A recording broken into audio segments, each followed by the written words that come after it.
The great said, there is nothing impossible to him who will try. I wonder then, is trying such a difficult thing to do? You can try and adopt Walt Disney's approach. He said, it's kind of fun to do the impossible. Madam Toastmaster, fellow Toastmasters, and welcome guests. Good evening. Good evening.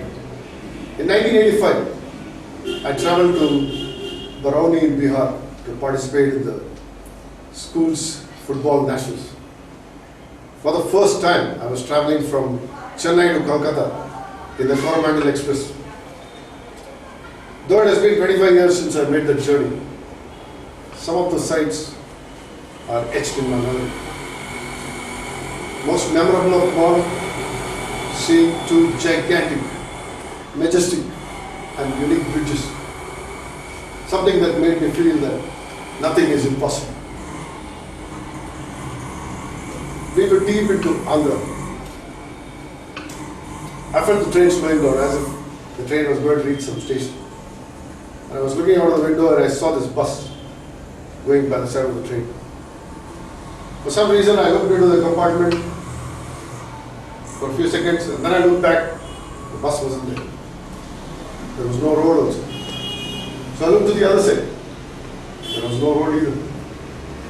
Another curious thing was, we were on top of a bridge. I looked on either side. No roads, no bridge. How could that be? Where did the bus go? Was I dreaming? So I ran to the door. And as the train turned, I looked up. And this is what I saw. Can you see clearly? The vehicles were on top of the bridge. There was a road on top of the bridge. For me, it was a stunning sight. Something I had never imagined before. The train rolled into Rajamundry station. And I was still mesmerized by that sight that I saw.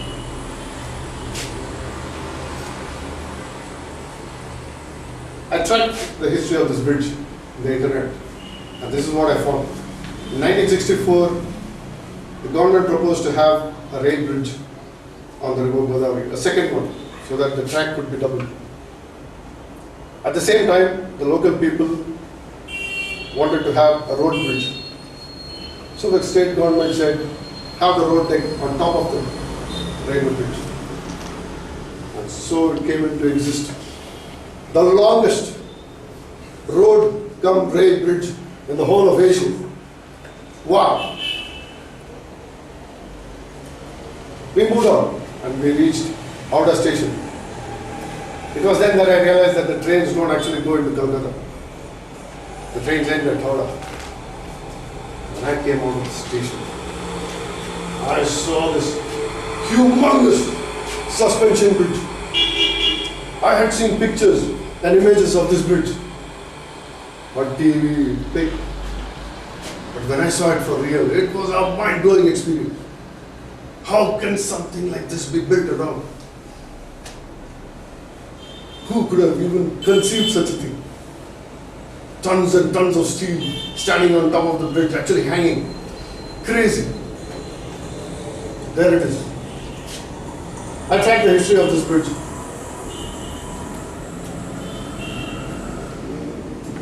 It was built in it was opened in 1943, and it took 6 long years to build this bridge.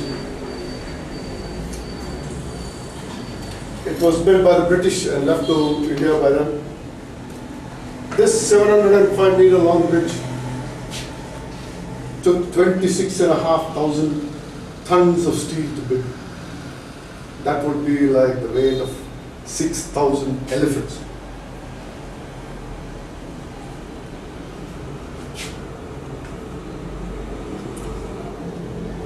These two piers, there are 2 piers on either side.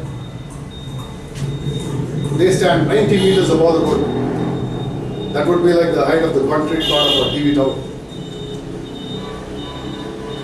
Two caissons, It's called caissons. Caissons were built near the river so that the water doesn't obstruct the construction.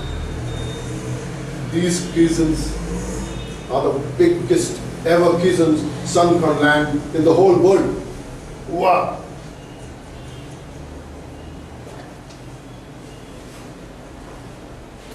There's a story actually. The caissons, when they were actually building they wanted to move the caissons slowly. So they used to remove the mud and let it go little by little.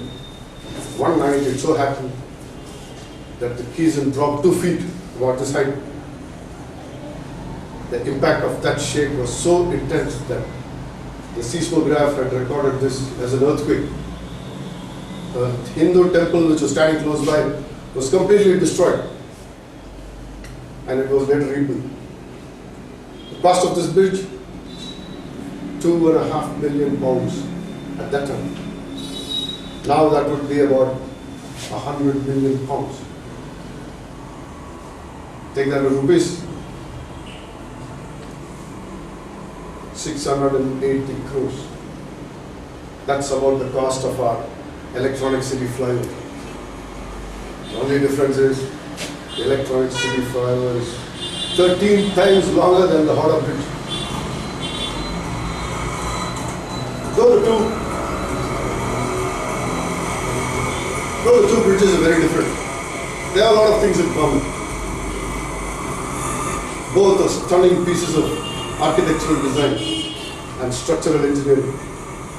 Both are landmarks and postcard identities in their cities. Both used tons and tons of steel.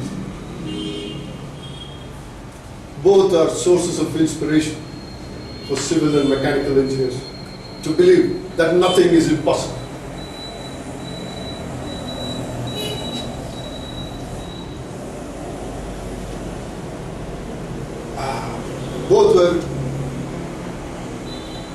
Both were built using stunning designs. Both are also monuments of human courage, daring, and enterprise. They came out of dreams to become reality. I'd like to end with a saying by Vince Lombardi. He's a famous American football coach. And he said, "We could accomplish so many things if we did not think of them as impossible." In other words, if we put everything that we have got into action, nothing is impossible.